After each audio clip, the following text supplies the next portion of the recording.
warahmatullahi wabarakatuh. Nama saya Nur Hidayatun Dini binti Muhammad Nazri, bernombor matrik C20A1568.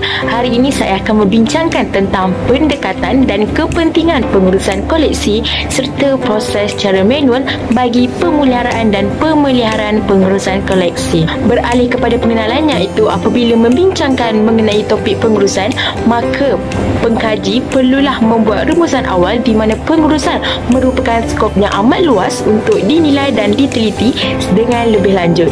Hal ini dikatakan demikian kerana pengkaji perlu mengambil inisiatif bagi menerangkan secara ringkas mengenai pemahaman terhadap pengertian pengurusan dalam aspek sistem penjagaan bahan koleksi di muzium. Dipetik daripada sumber rujukan laman web, pengurusan telah didefinisikan sebagai pengarahan dan pengawalan sebuah kumpulan yang terdiri daripada satu atau lebih orang entiti untuk tujuan menyelaraskan dan mengharmonikan kumpulan tersebut untuk mencapai sesuatu matlamat.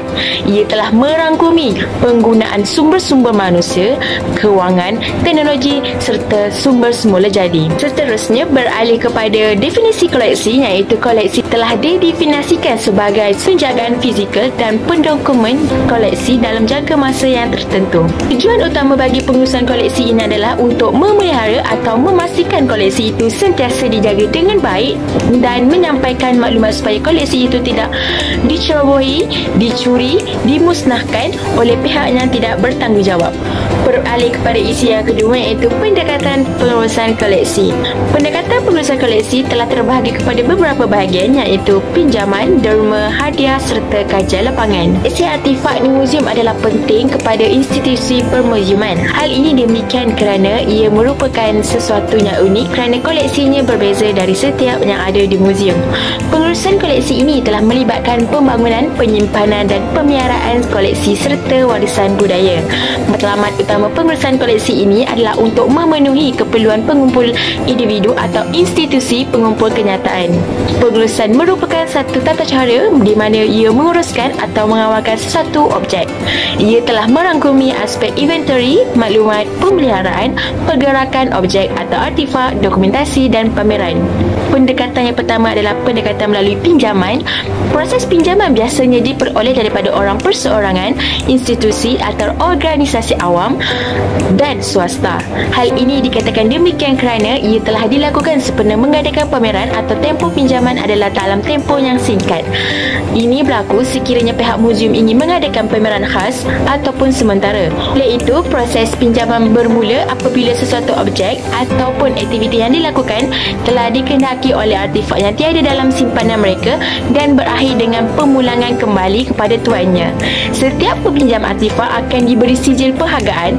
Pinjaman biasanya juga dari institusi, jabatan dan muzium-muzium negeri yang lain. Berikut merupakan carta ahli proses perolehan secara pinjaman, antaranya berdasarkan sasaran perolehan tahunan. Yang kedua, hubungi pemilik dan berbincang. Yang ketiga, mengambil artifak. Yang keempat, menerima artifak. Yang kelima, merekodkan artifak. Yang keenam, menyerahkan pada muzium ataupun kurator yang berkaitan.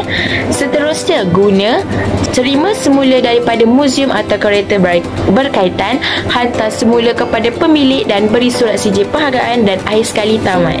Selain itu, terdapat juga beberapa kaedah perolehan koleksi secara sumber-sumber lain, antaranya adalah perolehan koleksi melalui sumber-sumber seperti sumber jumpaan, sumber penyelidikan, sumber cari gali arkeologi serta pengumpulan spesimen alam semula jadi. Kaedahnya juga adalah sama seperti pinjaman, iaitu bermula dengan proses penerimaan maklumat, perbincangan, keputusan sehinggalah proses penerimaan atau penolakan. Pendekatan yang ketiga iaitu kaedah perolehan koleksi secara hadiah.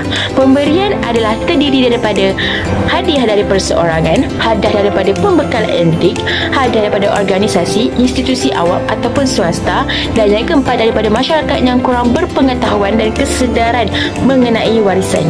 Kebiasaannya, koleksi juga boleh diperolehi daripada penderma secara sukarela dan juga rayuan, iaitu permohonan daripada pihak muzium.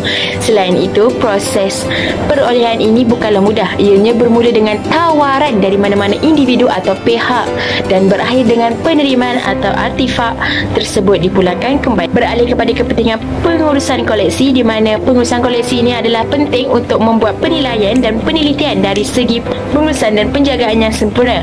Yang kedua adalah untuk mengkaji lebih mendalam tentang pengurusan penjagaan koleksi, dan yang ketiga adalah membuat kajian mengenai muzium dan menjadikan kajian ilmiah ini sebagai bahan rujukan.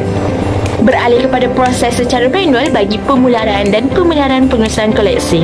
Koleksi haruslah disimpan di tempatnya sesuai dan selamat. Hal ini dikatakan demikian kerana sesuatu koleksi itu harus disimpan ke dalam balang bagi mengelakkan kerosakan atau pengunjung untuk menyentuh koleksi tersebut. Selain itu, contoh koleksi muzium dan galeri daripada bahan bukan organik seperti tembaga, seramik, logam dan batu, koleksi ini tidak perlulah penjagaan yang rapi seperti koleksi daripada bahan organik. Hal ini dikatakan demikian kerana muzium dan galeri yang berunsurkan bahan bukan organik boleh dipamerkan di tempat yang terbuka serta kepada masyarakat. Kaedah penjagaan bagi koleksi daripada bahan bukan organik adalah seperti suhu di dalam muzium dan galeri haruslah dikawal serta pencahayaannya juga perlu dititik beratkan bagi mengawal proses melambatkan atau mempercepatkan kerosakan pada koleksi tersebut. Mulanya, penjagaan koleksi merupakan antara tanggungjawab yang terpenting bagi sesebuah muzium dalam mengekalkan warisan dunia dari terus hilang dalam pemodenan negara. Hal ini dikatakan demikian kerana walaupun negara sudah mengalami arus pemodenan dalam semua perkara terutama teknologi, ini tidak bermakna warisan yang lama harus ditinggalkan atau dilupakan.